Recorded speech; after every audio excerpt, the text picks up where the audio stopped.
بسم اللہ الرحمن الرحیم، آپ دیکھ رہے ہیں NN انٹرنیشنل نیوز۔ میں ہوں زین علی۔ پنجاب حکومت نے گداگری کے خلاف صوبہ بھر میں کارروائی کا فیصلہ کر لیا۔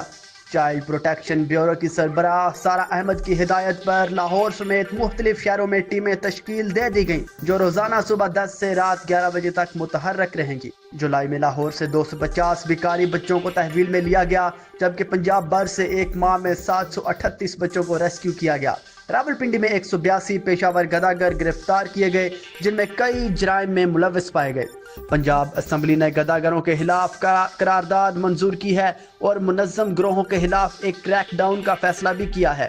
عوام سے اپیل کی گئی ہے کہ بچوں سے زبردستی بھیک منگوانے کی اطلاع چائلڈ ہیلپ لائن 1121 پر دیں۔